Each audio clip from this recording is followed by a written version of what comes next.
미국의 제 막내 처남이 살고 있습니다. 얼마 전 한국을 방문했는데 오랜 기간 있지는 못했고요. 저희 집에서 며칠간만 머물게 되었습니다. 그때 개인적으로 좀 대화할 기회가 있었는데요. 저희 처남은 캘리포니아의 어느 한인교회 장로이기도 합니다. 그런데 이 처남이 안수 집사 시절에 그 교회 재정부장을 맡은 적이 있는데 그때 그가 경험했던 것을 저에게 이야기를 하는 거예요. 당시 성도들에게 아주 신앙이 좋은 분으로 이렇게 여겨졌던 성선미도 괜찮고 관계도 좋은 그런 분이라고 그래요. 그런데 재정부장이다 보니까 성도들의 헌금 내역을 늘 보게 되는 거예요. 그런데 이 성도의 헌금 내역을 보고 솔직히 너무너무 당혹스러웠다고 합니다. 물론 신앙이 좋고 관계도 좋고 뭐 여러 가지 삶의 모습도 본받을 것이 많은데 마음은 그렇지만 실제적으로 경제적으로 뭐 어렵다 보면 드릴 수가 없죠. 헌금을 제대로 할 수가 없죠. 그런데 그분은 그런 분이 또 아니라고 그래요. 타고 다니는 차와 사는 집을 볼 때에 그분이 드린 헌금은 도저히 제대로 된 헌금이라 생각되지가 않았다는 겁니다. 자칫 잘못하면 이런 것을 보고 시험에 들 수가 있죠. 겉보기 신앙생활과 헌금생활이 다를 수 있다는 사실을 우리는 먼저 인정할 필요가 있습니다. 우리는 뜨겁게 찬양할 수 있습니다. 입으로 아름다운 말들도 할 수 있고요. 참 멋지게 여러 가지 모습으로 신앙의 본을 보일 수 있습니다. 간절하게 기도도 할 수 있죠. 또 다른 성도들이나 이웃과의 좋은 관계를 맺고 유지할 수도 있습니다. 심지어 몸으로 혹은 시간을 들여서 봉사할 수도 있지 않겠습니까? 그런데 물질적인 드림, 헌금이라든지 나누고 베푸는 일에는 인색한 경우가 분명히 있다 이 말입니다. 예수를 믿는다면 우리의 물질도 거듭나야 합니다. 우리의 돈도 거듭나야 합니다. 우리의 영혼이 거듭나야죠. 우리의 시간이 거듭나야죠. 우리의 재능이 물론 거듭이 나야죠. 그렇지만 물질 쪽은 아주 배타적인 것으로 나만이 다스릴 수 있는 것으로 그렇게 생각하는 경우들이 허다합니다. 그래서 오늘 나눌 말씀의 주제는 거룩한 드림입니다. 우리의 물질조차도 하나님께서 거룩하게 드려지고 거룩하게 사용되어지기를 원하는 것이죠.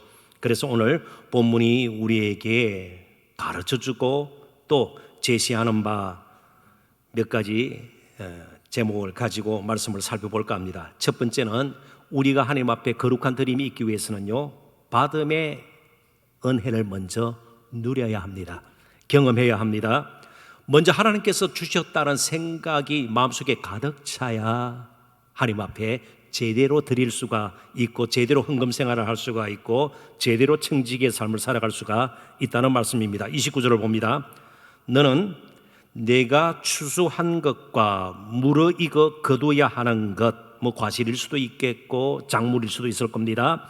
내가 짜낸 접, 여기 접으로 표현된 것은 포도주 혹은 감람유, 요즘 말로 올리브유, 그렇게 이해를 하면 되겠습니다. 이런 짜낸 접을 바치기를 더디하지 말지며 내 처음 난 아들들을 내게 줄지며 무엇을 드리든 순전한 마음으로 하나님께 드리는 것이 필요합니다. 여기 더디게 드리지 말라, 이 말은 문자 그대로 천천히 드리지 말라 그런 뜻입니다. 그러나 그 의미를 여기에서 멈춰서는 안 될 것입니다.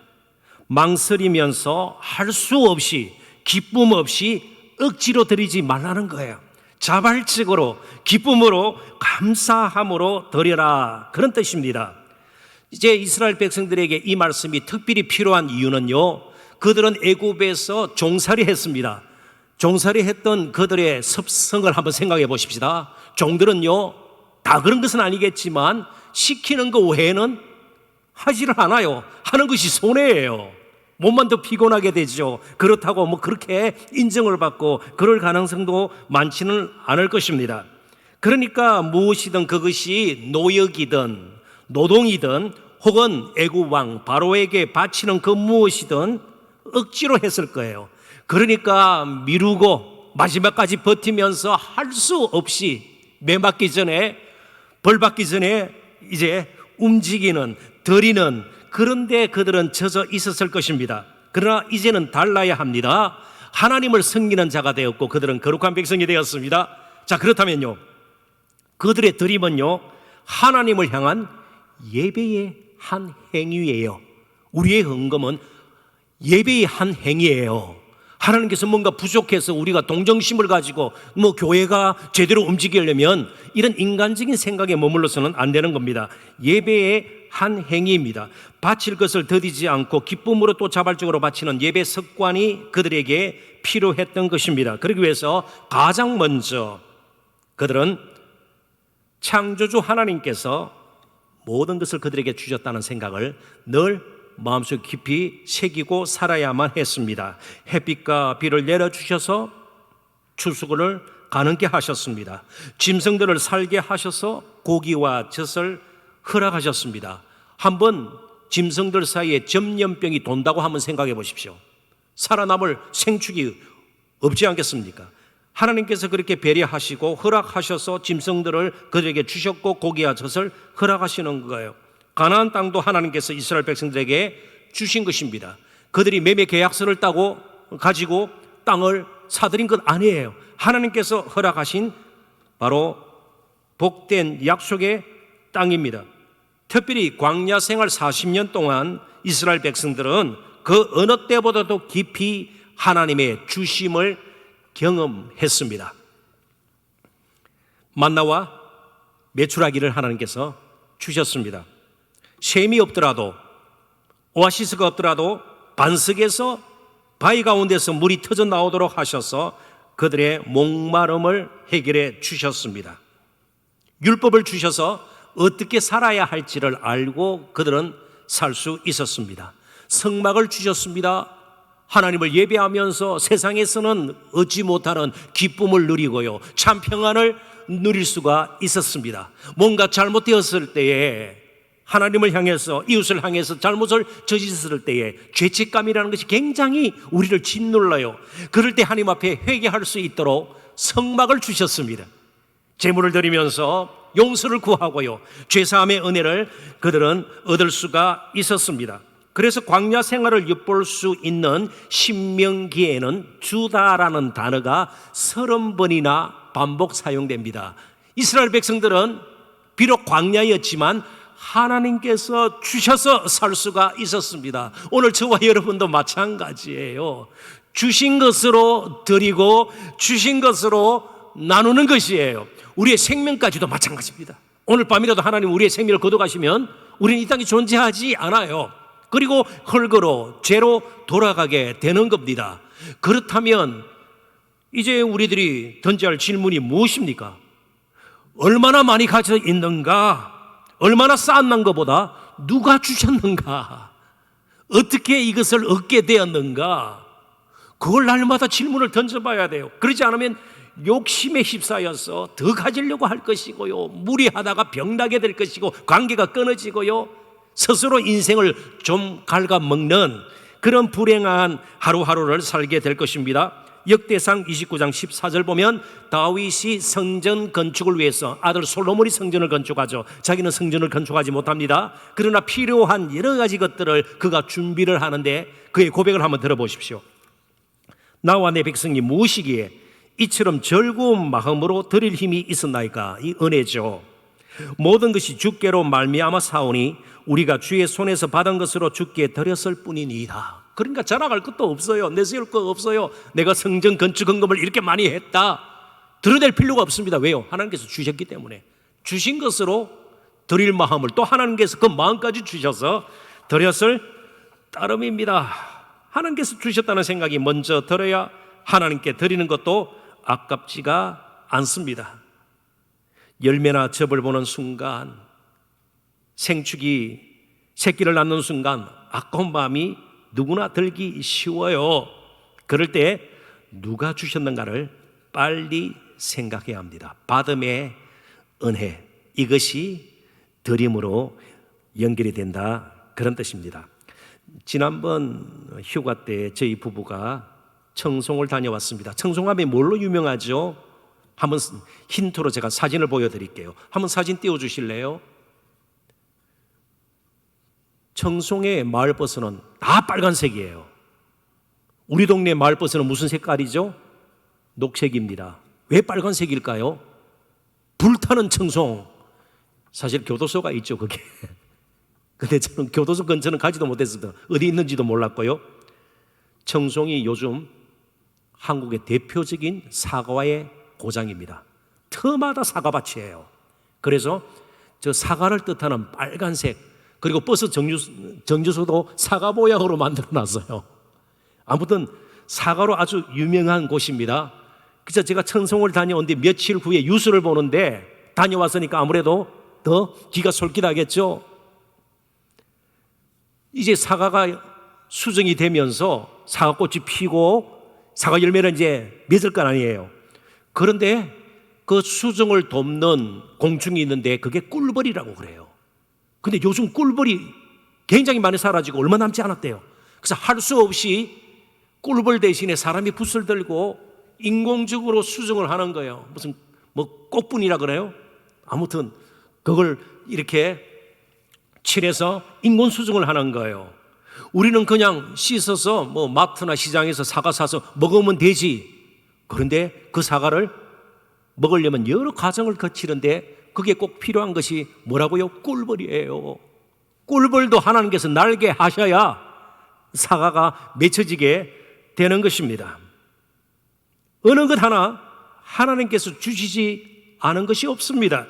우리 모두 하나님의 은혜로 하루하루를 살고 있을 따름입니다. 이런 생각이 깊이 마음속에 새겨지면 새겨질수록 드림은 자연스러워지는 거예요. 더디지 않게 되는 거죠. 그런데 오늘 작물이나 과실, 생축, 처음 것들 다 드릴 수 있습니다. 그런데 처음 난 아들을 어떻게 하나님께 드릴 수 있겠습니까?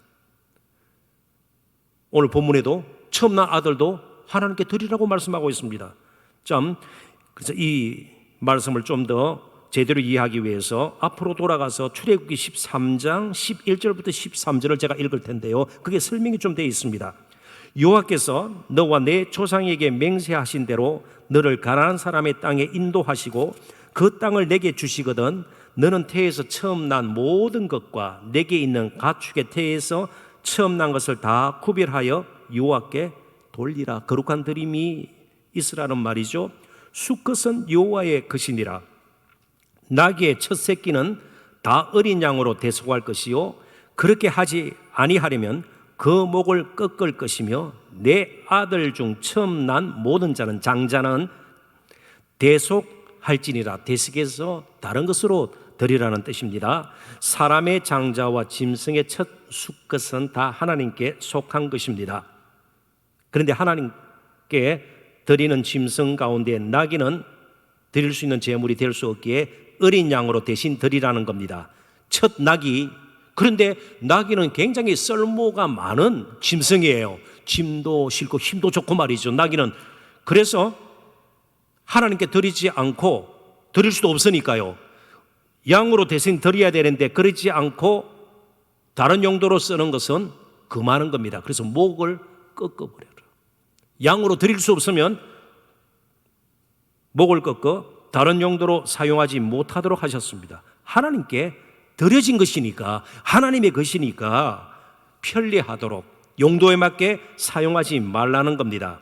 태에서 처음 난 장자 역시 제물로 드릴 수 없기에 대속이 필요합니다. 여기 대속하다, 히브리어로 파다라는 이 단어는 말 그대로 대신하여 값을 치른다는 의미를 지닌 말입니다. 그러면 어린 양으로 대신할까요? 민수기 18장 16절에 보면 대속의 값이 나옵니다. 장자를 대신해서 은 5세겔을 드리도록 되어 있습니다. 은 5세겔은 당시 노동자들의 반년치 봉급이에요. 그러니까 1년치 봉급이 은 10세겔입니다. 그러니까 만만치 않은 돈이죠. 그만큼 장자도 값나가는 소중한 귀한 존재라는 것을 우리에게 말씀해 주고 있습니다. 그런데 우리는 또 다른 대속을 생각하게 됩니다. 은 30에 팔리시어, 종 한 사람의 몸값이죠. 결국 십자가에서 대속의 죽음으로 우리를 죄와 사망과 마귀와 율법의 건세에서 건져주신 예수 그리스도의 은혜, 그 은혜를 우리는 기억해야 합니다. 이제부터 우리는 출애굽의 은혜를 입은 이스라엘 백성들처럼 욕심으로 살아서는 안 되는 것이에요. 받은 은혜로 사는 것이다. 늘 기억을 할 수 있어야 합니다. 그래서 거룩한 드림이 지속되기 위해서 두 번째 해야 할 일이 욕심의 제어입니다. 욕심을 제어해야 합니다. 그런데 이 욕심은 우리가 지어 뜯는다고 되는 것이 아니에요. 어떤 약을 써서 되는 것이 아니에요.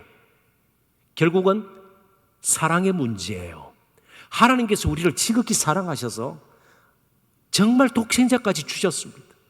대속의 제물로 우리에게 내어 주셨습니다. 그리고 아끼지 아니하시고 필요한 것은 늘 공급하세요. 그럼 역으로요, 우리 또한 하나님을 사랑하게 되면 헌금이라든지 헌신이라는 것이 자연스럽게 되는 겁니다. 자, 그렇다면 문제는요, 하나님보다 더 사랑하는 것이 우리 마음에 가득하면 드릴 수 없게 되는 겁니다. 자, 이 부분을 29절 30절 본문을 다시 보면서 한번 살펴보도록 하십시다. 너는 내가 추수한 것과 내가 짜낸 접을 바치기를 더디하지 말지며 내 처음 난 아들들을 내게 줄지며 내 소와 양도 그와 같이 하되 이래 동안 어미와 함께 있다가 8해 만에 내게 줄지니라. 왜 하필 많이 드리면 좋죠. 그런데 왜 첫 것을 하나님께서 이처럼 강조를 하시나요? 첫 것을 드린다는 말은 가진 모든 것의 소유권자가, 소유주가 하나님임을 인정하고, 이제 첫 것은요, 둘째 것, 셋째 것 이어서 계속 피어날 것, 맺혀질 것, 태어날 것 다 포함하는 겁니다.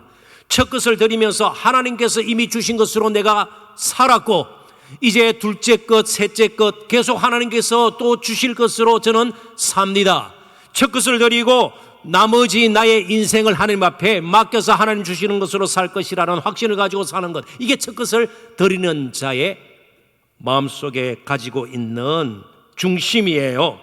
그러니까 자신의 욕심을 내려놓습니다. 내가 둘째 것, 셋째 것까지 다 내 손에 챙기고 어떻게든 내가 살아야지, 그렇게 살려고 하는데 잘 안 돼요.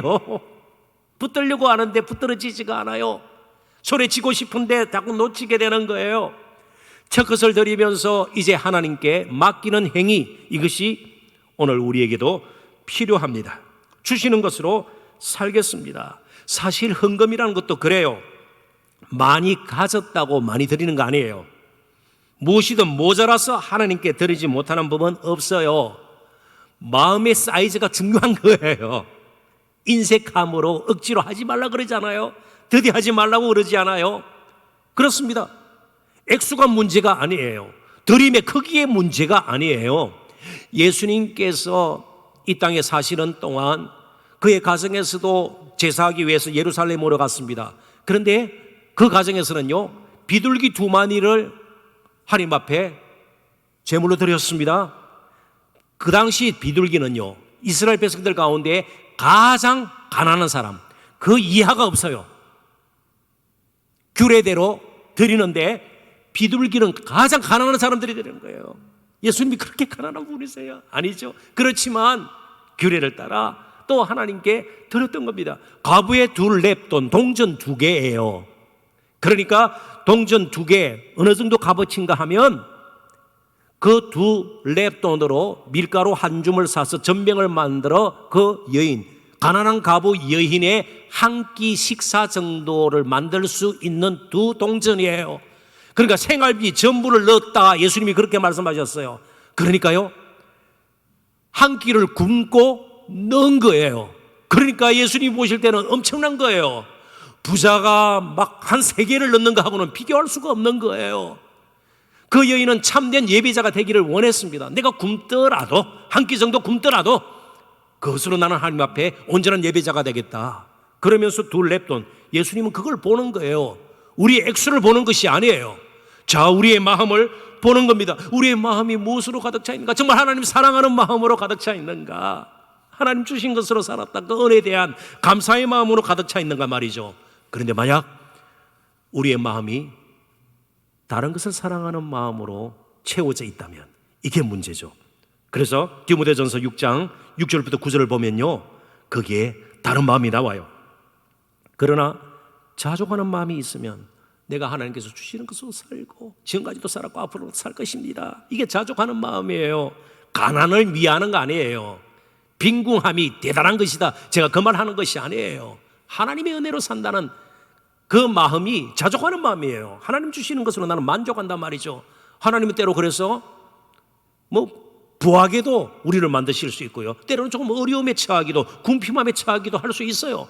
그렇지만 다 사랑하는 마음으로 하나님께서는 그렇게 하시는 것이거든요. 자족하는 마음이 있으면 경건은 큰 이익이 되느니라. 역으로는요, 자족하는 마음이 없으면 경건은 별로 이익이 안 된다는 겁니다. 열심히 기도하고 열심히 성경 읽고요, 열심히 교회 다니고 그냥 그것으로 만족해야 되는 거예요. 정말 마음속에 참된 기쁨, 감격은 없다는 거죠. 우리가 세상에 아무것도 가지고 온 것이 없으며 또한 아무것도 가지고 가지 못하리니 우리가 먹을 것과 입을 것이 있은즉 족한 줄로 알 것이니라. 부하려 하는 자들은 시험과 올무와 여러 가지 어리석고 해로운 욕심에 떨어지나니 곧 사람으로 파멸과 멸망에 빠지게 하는 것이라. 결국 돈이 복이 아니고 화가 될 수가 있다는 겁니다. 하나님 사랑하는 마음 없이 거룩한 드림이 없는 축제는요, 재물로 쌓는 것은요, 그 재물이 자신을 찌를 수도 있다는 겁니다. 이쯤에서 저는 한 가지, 교리는 아닙니다만은 정말 우리가 생활상의 경험으로 정말 추론해낼 수 있는 한 가지 어떤 핵심 내용을 여러분들과 함께 나누고자 합니다. 드림, 하나님께 이 드림은 하나님과 우리 사이를 정말 끈끈하게 연결시키는 은혜의 고리가 됩니다. 드림이 없는 사람은요, 내가 하나님의 은혜로 산다는 것을 거의 생각하지 않아요. 그래서 없으면 심히 염려하고 근심하고 불안해하고요, 좀 괜찮아지면요 엉뚱한데 돈 쓰고 그렇게 살아가요. 드림이 있어야 지금까지 내가 하나님의 은혜로 살았구나, 주시는 것으로 살았구나, 그래서 감사하게 되고요, 그리고 적든만든 정말 하나님을 위해서 내가 어떻게 하면 하나님께 부유한 자가 될 수 있을까, 그런 것을 고민하게 된다는 거예요. 드림으로 우리는 하나님이 주신 은혜를 더 깊이 경험하게 됩니다. 자, 아주 쉬운 질문이에요. 하나님께 무엇이든 드린 후에 후회하신 적이 있습니까? 아유, 감사 헌금을 그때 반만 할 걸 땅을 치면서 통곡한 적이 있어요? 없어요. 하나님께 드리고 나서요 그렇게 후회한 적이 있어요? 아니요. 어떤 마음이 생겨요?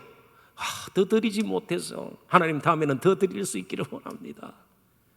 근데 실제로 그런 일이 있어요. 저는 거의는 아닙니다만은 한 달에도 몇 번씩 저는 그것을 경험해요. 주일날 저희들이 헌금하지 않아요? 그러면 특별히 감사 내용이라든지 기도 소원, 간구의 내용들을 담아서 감사 헌금을 하시는 분들이 있어요. 그러면 거기 목록이 올라오잖아요. 그러면 제가 그것을 보고 또 기도하죠. 그런데 정말 드릴 수 있게 하신 하나님 감사합니다. 이건 세상의 논리와 전혀 맞지 않아요. 세상의 경제 원리와 맞지 않아요. 드릴 수 있게 됐는데 감사해요. 드리지 않고 더 모으고 쌓고 이래야 감사하죠. 더 행복해질 것 같은데요, 일단 드리게 되면요 그만큼 축이 나는 거예요. 그만큼 모자라는 거예요. 그럼에도 불구하고 감사하고, 그렇다고 어떻게 이게 감사가 되는 거예요? 어느 책에서 그걸 가르쳐줘요? 어느 학원에서 가르쳐줘요? 누가 가르쳐줘요? 드리는 사람만이 가지는 이 놀라운 기쁨, 그 감사. 이제 이걸 정리하면요, 제대로 드리지 않는 사람 정말 참 안타깝지만 신앙 성장과 성숙은 거의 없어요. 교회 오래 다니고요 열심히 신앙생활 하는 것 같은데 거의 없어요. 드려야 주심을 이야기해, 정말 주심에 대해서 깊이 생각을 하고 감사하게 되고 맡김으로 이어지는 삶을 살게 되는 겁니다. 이유는 분명해요. 제대로 드리지 않으면 욕심에 끌려 살 수밖에 없습니다. 드림으로 염려, 근심, 걱정 물러가게 되는 거예요. 어차피 하나님 주신 것이고 앞으로도 하나님 주신 것으로 나는 살게 될 것입니다. 그렇죠. 그러니까 하나님께 제대로 드리지 않으면 아무리 많은 것을 가져도 진정한 행복을 누릴 수가 없습니다. 드림이야말로 정말 하나님과 우리를 하나로 묶어 정말 그 은혜 가운데 하루하루를 살게 하는 연결고리가 되는 겁니다. 지난해 연말쯤 전라남도 곡성에서 있었던 일입니다. 50대, 60대 두 남성이 이른 새벽 3시 좀 못 미쳐서 말이죠. 차를 타고 갔습니다. 새벽이니까 뭐 누가 보겠습니까? 가속을 하고요. 신호 위반을 했습니다. 그러니까 빨간불에 지나갔겠죠. 그런데 아차 싶은 거예요. 뒤를 돌아보니까 CCTV가 있는 거예요. CCTV가. 그래서 다시 차를 돌려가지고 그 중에 60대 되는 한 분이 그것도 불법으로 소지하고 있던 공기총을 꺼내가지고 CCTV를 총을 쏴서 부숴버렸습니다. 그리고 홀가분하게 갈 길을 갔습니다. 나중에 보니까 공기총 쏜 것까지 이미 CCTV에 다 찍혀 있어요. 그러니까 신호 위반 벌칙금에다가 CCTV 파손죄까지 그래서 처벌을 받았습니다. 징역 3년, 징역 2년에 집행유예 3년. 물론 벌금도 물었겠죠. 그렇습니다. 그리고 뭐 안전 교육을 또 몇 시간 또 사회 봉사도 하고 그런 일이 있었습니다. 그러니까 하나님은요, 우리의 마음속 깊이를 다 보고 계세요. 딴 것으로 좀 메꾸고요, 뭐 이렇게 꾸미고 덮으려고 아니에요. 결국은 어디서 문제가 생깁니까? 드림에서 문제가 생겨요. 너 나를 사랑하지 않고 딴 거 사랑하고 있고 돈 욕심이 그렇게 많구나. 하나님 그렇게 보신단 말이죠. 하나님은 우리의 모습을 마음속에 있는 것까지 다 찍어 놓았습니다. 자, 그렇다면요, 마음부터 드려야 해요. 우리의 마음부터. 정말 칼빈처럼 우리의 마음을 신속하게 그리고 빠르게 정말 신실하게 드리기를 원합니다. 나의 마음을 드립니다. 하나님께 드림보다 더 빠르게 그리고 더 바르게 욕심에서 벗어나 참 자유와 평강, 기쁨 누리는 법은 없습니다. 절대로 세상에서 가르치지 않아요. 가정이 정말 행복하기를 원해요. 아이들과 행복하기를 원해요. 드림부터 가르쳐야 돼요. 부부 사이가 회복되기를 원해요. 하나님과 함께 드리는 시간들을 많이 가져야 합니다. 물질도 드리고 시간도 드리고요, 힘도 드리고요. 그래서 봉사하지 않으면, 자신을 드리지 않으면 남는 힘으로 우리끼리 싸울 가능성이 굉장히 많아요. 부부끼리 싸울 가능성이 굉장히 많아요. 아이들과 싸울 가능성이 굉장히 많아요. 온통 가시와 엉겅퀴로 뒤덮인 가정이 되고 말 것입니다. 꼭 기억을 하셨으면 좋겠습니다. 하나님께 드린다고 불행해지는 법은 전혀 없습니다. 드리지 못하는 것 자체가 불행입니다. 가윗이 너무 많은 것을 드려가지고 불행해졌습니까? 아니요. 드리지 못해서 불행해졌습니다. 믿음으로 드리지 못해서 불행해졌던 거예요. 어떤 일이 일어났는지 결국은 사람을 죽이는, 아벨을 쳐 죽이는 그런 살인자가 되어 평생을 유리하면서 방황하면서 살지 않았습니까? 드리면 드릴수록 감사가 넘치게 돼요. 드리면 드릴수록 은혜를 더 깊이 경험하게 되는 것입니다. 이제 마지막 거룩한 드림은 베품으로 연결이 되어야 합니다. 본문을 다시 봅니다. 너는 내가 추수한 것과 내가 짜낸 즙을 바치기를 더디하지 말지며 내 처음 난 아들들을 내게 줄지며 내 소와 양도 그와 같이 하되 1회 동안 7일 동안 어미와 함께 있게 하다가, 그러니까 7일이라는 것을 뭐 특별히 의미를 둘 필요는 없습니다. 그냥 무리하지 않고 자연스럽게 새끼를 어미에게 떼어놓는 그 정도로 그냥 이해를 하면 좋을 것 같습니다. 8해 만에 내게 줄지니라. 장자와 생축의 첫 것들을 드리는 것은 모든 것들이 하나님의 것임을 선포하는 행위일 뿐만 아니고 이미 말씀드린 것처럼 계속해서 열매 맺게 하시고 번성게 하실 것이라는 사실을 확신하는 행위이기도 합니다. 첫 것을 드리는 것은 모든 것을 하나님 손에 맡기는 믿음의 행위라는 말이죠. 이미 우리가 살펴봤습니다. 자, 여기서 한 가지만 더 덧붙이고 이제 말씀을 매듭짓도록 하겠습니다. 첫 것을 드린다 이 말은요, 쓰다가 남은 것을 드리지 말라는 뜻이기도 해요. 첫 것을 드려야 합니다. 우리의 예배는 한 주간의 첫날, 주일, 보통 사람들이 말하는 일요일에 드리는 겁니다. 예배는 남는 시간에 하는 것이 아니에요. 바빠서 말이 안 되는 거예요. 먼저 예배 시간을 떼어놓고 그게 거룩이에요. 그 다음에 6일간의 삶도 하나님 손에 맡기는 거예요. 먼저 드리는 거예요. 먼저 하나님을 찬양하는 겁니다. 먼저 감사하는 겁니다. 먼저 기뻐하는 겁니다. 그래서 예배는 축제예요. 하나님과 함께하는. 그리고 나서 6일간 어떤 일을 겪을지 모르지만, 어떤 문제가 생길지 모르지만, 그래도 하나님의 은혜 가운데 하나님의 손에 정말 내 인생을 걸고 6일간을 또 살아가는 것이에요. 첫 것을 드리는 겁니다. 남는 시간 드리는 거 아니에요. 헌금도 마찬가지입니다. 쓰고 남는 것으로 늘 모자라죠? 아니요, 먼저 떼어 놓아야 합니다. 그래야만 억지로 드리는 것이 안 될 겁니다. 헌금은 쥐어짜는 것이 아니에요. 미리 떼어 놓는 겁니다.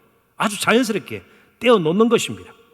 먼저 떼어 놓고 첫 것을 드리는 겁니다. 그리고 이제 하나님께서 주시는 것으로 사는 겁니다. 자, 그렇다면 믿음은 우리가 어떤 식으로 오늘 본문을 통해서 이해할 수 있겠습니까?